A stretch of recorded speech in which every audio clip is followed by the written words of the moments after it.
There's a lot to unpack with everything happening lately. So, French President Emmanuel Macron just wrapped up his visit to China, where he got quite the friendly reception at Sichuan University from Xi Jinping. However, things at home in France took a troubling turn. Drones were spotted buzzing around France's main nuclear submarine base, prompting the French military to leap into action. These drones are believed to have come from Russia, which seems to be testing the limits with NATO, as the US appears to be somewhat distancing itself from the alliance.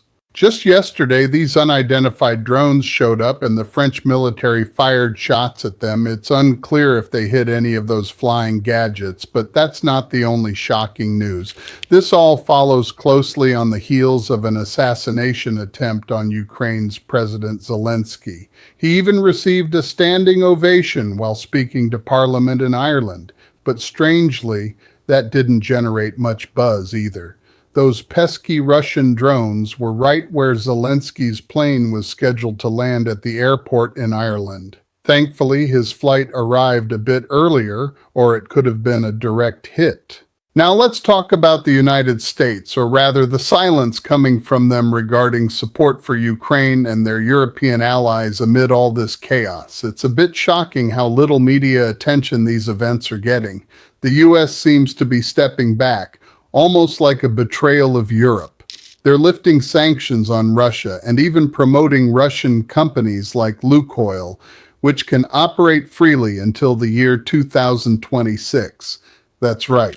They're not just avoiding secondary sanctions, they're also working against European Union efforts to use frozen Russian assets to support Ukraine. It's almost as if the US is setting Ukraine up for more struggles. There's chatter that Donald Trump might have his own agenda, like wanting Putin to take over Ukraine and continue the dreadful human rights violations happening there. Honestly, it's a stark and troubling visual that encapsulates the entire situation. It's pretty surprising that this year the US hasn't provided any support for Ukraine. No support at all. If you take a closer look, it's impossible to ignore. It's quite something to see how the support for Ukraine is being pulled back, almost like there's a strategy to wear them down. European leaders have been chatting about this, and I've got to say Der Spiegel, a German magazine I really like, got hold of a leaked transcript from those discussions. Essentially, they're advising Zelensky to tread carefully because their trust in the US isn't all there. They even mentioned that some of Trump's allies, Jared Kushner included, are acting like they're in cahoots with Putin while still trying to assure Zelensky that they're on his side. It's definitely a complicated situation, suggesting that the US might be leaning towards being an adversary.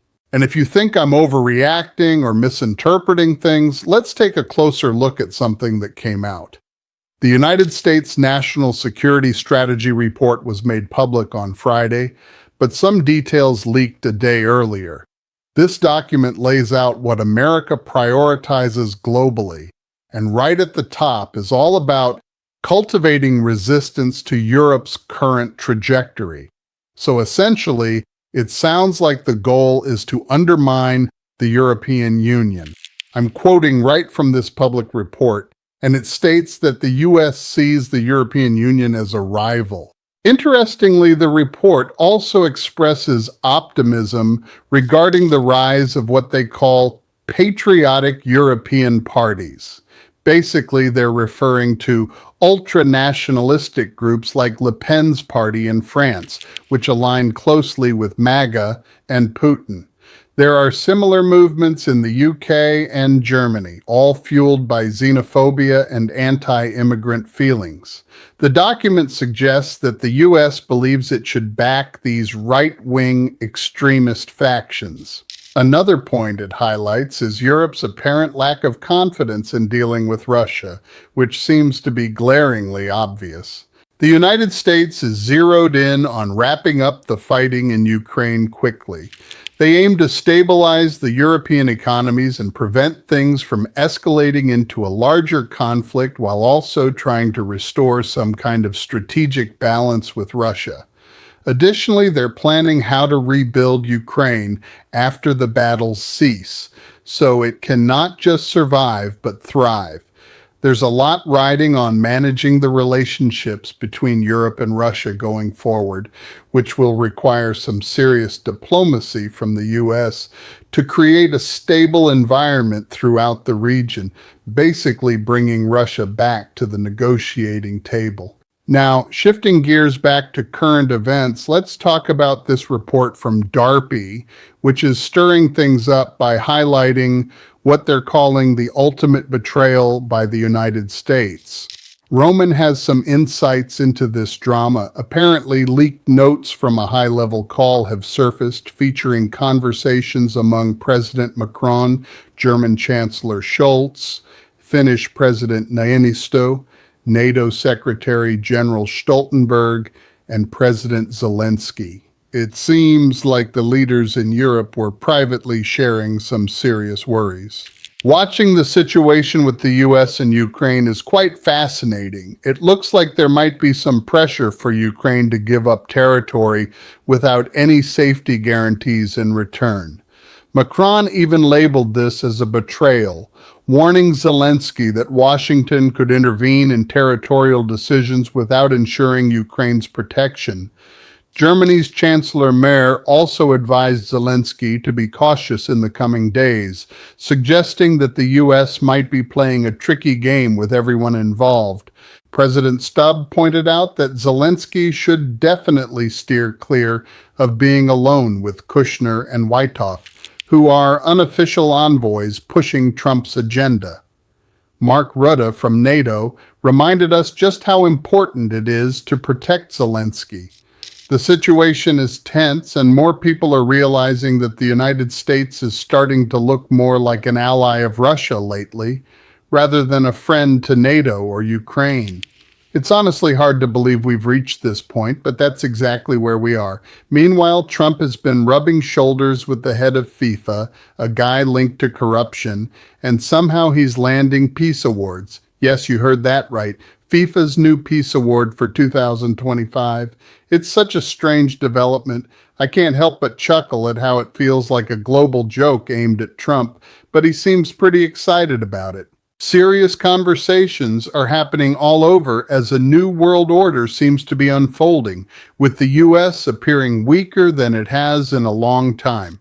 Just take a look at Emmanuel Macron's state visit to China. He's definitely making waves over there. Then there's Indian Prime Minister Modi rolling out the red carpet for Vladimir Putin in India, while the U.S. appears to be isolating itself. Trump's team is busy drafting some bizarre position papers that bash Europe, leaving the country feeling pretty alone right now. It's definitely a curious time, especially with people like J.D. Vance and Marco Rubio sharing their thoughts against Europe and the European Commission. On top of that, the European Commission slapped a hefty fine of $140 million on Elon Musk's former company, formerly known as Twitter. It really feels like a shot at all American tech platforms and, by extension, American citizens from overseas governments. J.D. Vance mentioned there are whispers that the EU Commission is planning to fine Musk's company in the hundreds of millions for not following the censorship rules. He made a solid point that the EU should be fostering free speech instead of targeting American businesses over trivial matters.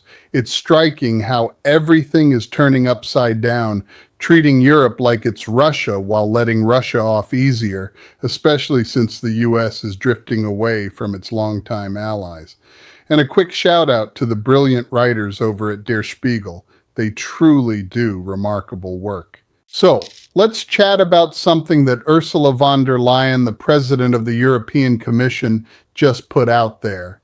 She noted that Frederik Meers and Belgian Prime Minister Bart de Wever are set to talk about the situation in Ukraine and those frozen Russian assets.